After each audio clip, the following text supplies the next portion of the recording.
orang kaya menyumbangkan uang yang cukup besar itu sudah biasa, karena mereka memiliki kekayaan yang cukup jauh lebih besar daripada biaya hidupnya sehari-hari. Namun ternyata orang yang hidup pas-pasan juga bisa menyumbang dana yang cukup besar untuk pihak-pihak yang membutuhkan. Inilah 7 dermawan hidup pas-pasan versi On The Spot.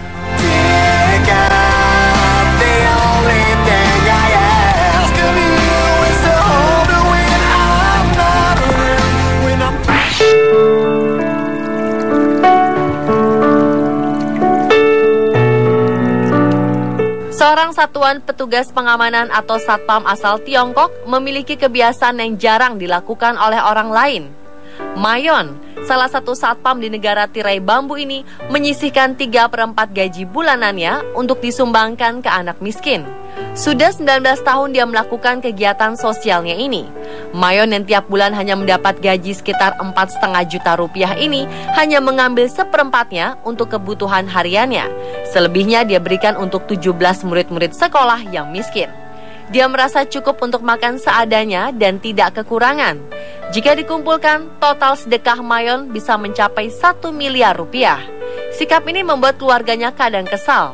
Orang tuanya bahkan memintanya untuk berhenti memberikan sumbangan sebanyak itu dan menabung untuk hari tuanya.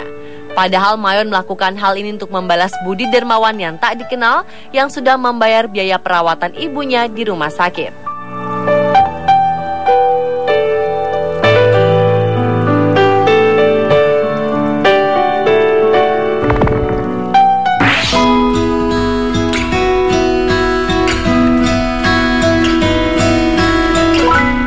Pria dermawan selanjutnya adalah seorang veteran perang di Taiwan. Pria itu bernama Hong Zhonghai. Kakek yang pernah bertarung di Perang Saudara Cina ini menyumbangkan tabungannya sebesar 1,7 miliar untuk orang-orang yang membutuhkan. Salah satunya membantu menyokong hidup janda kawan-kawannya yang sudah tewas di medan perang. Meskipun sudah menyumbang cukup banyak, Hong merasa bahwa uang yang dikeluarkannya itu belum cukup besar. Dia ingin hidup lebih lama sehingga bisa menyumbang lebih banyak lagi. Hong yang sudah tua ini telah mengalami beberapa peristiwa yang menyedihkan. Selain kehilangan sanak saudara dan sahabat di medan perang, Hong juga ditinggalkan istrinya yang menikah dengan pria lain. Keadaan ini membuatnya ingin hidup sendiri dan tidak ingin menikah lagi. Uang pensiun yang diberikan setiap bulan hanya sedikit yang dipakai untuk kebutuhan hidupnya. Selebihnya akan diberikan kepada yang membutuhkan. Seorang perawat yang datang berkunjung ke rumahnya pun terheran-heran melihat keadaan rumahnya. Handuk yang sudah sobek masih tetap dipakai. Sayur pun dimasukkan ke dalam penanak nasi sampai lunak agar tidak terbuang. Para petugas kesehatan sudah menyarankan untuk menyimpan sebagian uangnya untuk kesehatannya sendiri, seperti membeli kursi roda listrik, namun Hong tidak mau. Dia masih ingin menyumbang lebih banyak untuk orang-orang di sekelilingnya.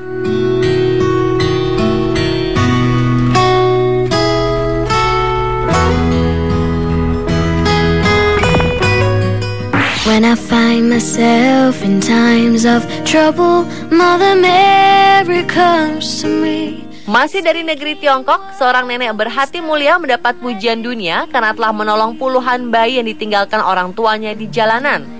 Lo Che-Aoying sehari-hari mengumpulkan dan mendaur ulang sampah untuk memenuhi kebutuhan hidupnya. Ketika sedang mengumpulkan sampah, Lo kerap menemukan bayi-bayi terlantar ini dan membawanya pulang. Bersama suaminya, Lo merawat bayi-bayi tersebut hingga sehat. Beberapa bayi dirawatnya ada yang diadopsi oleh sahabat, tetangga, dan keluarganya yang lain. Sedangkan Lo dan Xiaoying mengangkat 4 anak yatim piatu. Bayi merupakan makhluk yang begitu manis dan sangat polos. Itulah alasan Lo mengapa dia tidak pernah tega melihat bayi-bayi itu terlantar. Usianya semakin tua, namun Lo tidak pernah berpikir untuk berhenti merawat bayi-bayi ini. Jika pendapatannya sehari-hari dikumpulkan, dia mungkin cukup menyekolahkan anak biologisnya sendiri dan membeli rumah sendiri. Namun sekarang, biaya perawatannya di rumah sakit pun Lo tidak bisa membayar. Lo tidak pernah menyesal dengan apa yang telah dia lakukan. Baginya, anak-anak ini punya hak untuk hidup dengan kasih sayang. Misi terpuji nenek Lo menggugah banyak orang. Beberapa komunitas pun akhirnya membantu kehidupannya dan membiayai perawatannya di rumah sakit. Sebuah sekolah pun menawarkan biaya sekolah yang ringan bagi anak angkat Lo yang terakhir yang masih berusia 7 tahun.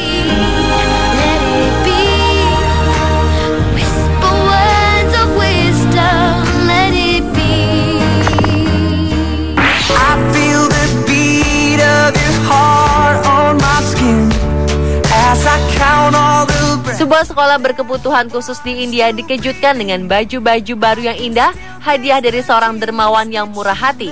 Selidik punya selidik, dermawan itu bukanlah seorang yang kaya raya, namun pengemis yang berusia 64 tahun. Kim Jibhai Prajapati, nama dermawan itu.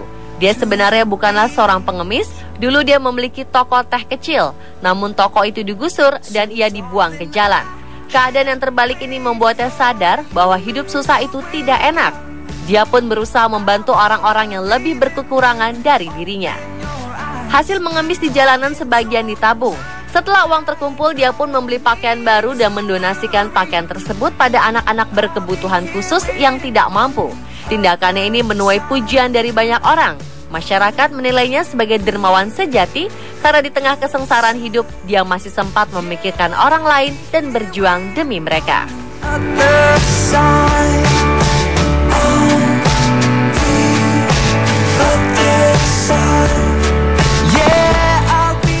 There's a place in your heart, and I know that it is love, and this place. Dermawan yang hidup pas-pasan lainnya adalah seorang guru yang sudah berusia 50 tahun. Rasa kasihan terhadap anjing-anjing liar yang terlantar membuat Wen mendedikasikan waktu dan uangnya untuk merawat dan memberi makan anjing-anjing liar tersebut. Sedikitnya ada 130 anjing yang mendatangi rumahnya untuk mendapat makan dan perawatan. Setiap bulan dia menghabiskan uang 12 juta untuk merawat anjing-anjing ini.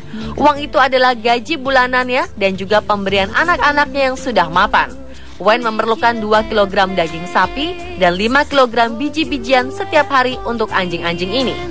Hingga kini Wen mengaku belum pernah mendapatkan bantuan dari pemerintah dalam merawat anjing-anjing ini. Bantuan biasanya datang dari para pencinta anjing yang berkunjung ke rumahnya.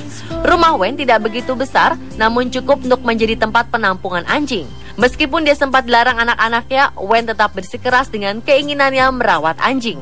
Dalam merawat anjing-anjing terlantar ini, Wen dibantu oleh 2 asisten yang juga digaji oleh Wen. There's a love that cannot lie. Love is strong. It only cares for joy, for giving.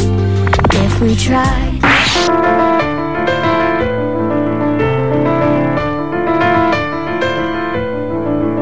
Tidak hanya Wen yang mencintai hewan peliharaan yang terlantar, sepasang suami istri asal kota Chengdu, Tiongkok juga melakukan hal yang sama.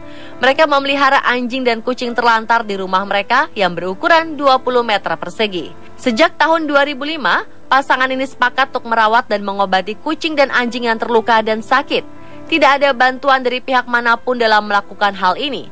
Setiap bulan mereka membutuhkan dana 3 juta rupiah untuk memberi makan dan memenuhi kebutuhan anjing dan kucing tersebut. Hu hanya berjualan barang elektronik seperti telepon seluler dan jam tangan di pinggir jalan. Keuntungannya dipakai untuk kebutuhan hidup mereka berdua yang sangat pas-pasan dan juga kebutuhan anjing dan kucing yang mereka adopsi. Jika ada anjing dan kucing yang sakit ataupun kebutuhan wajib seperti vaksinasi, istri Hu yang dulunya seorang perawat melakukan sendiri perawatannya dengan membeli obat yang lebih murah.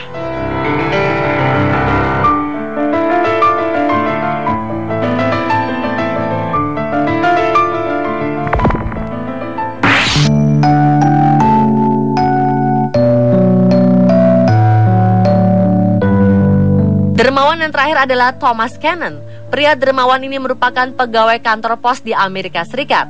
Sejak dia diterima di kantor pos tersebut, Thomas mendonasikan setengah gajinya untuk mendukung tenaga sukarelawan di sekolah. Padahal waktu itu dia sudah memiliki 2 anak. Setelah pensiun menjadi pegawai, Thomas dan istrinya menghabiskan hidupnya dalam kesederhanaan agar penghasilan pensiunnya masih bisa disumbangkan. Dia mengaku tetap menjaga standar hidup tetap di bawah rata-rata. Setelah pensiun, cobaan pun datang menimpa keluarga ini. Thomas didiagnosa menderita kanker usus besar, namun dia tidak menyerah.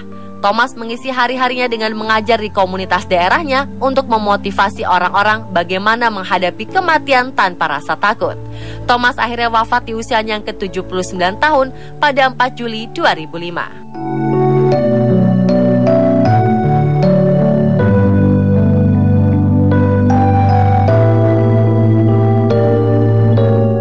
Itulah 7 orang-orang yang menginspirasi kita tentang hal berbagi dengan sesama.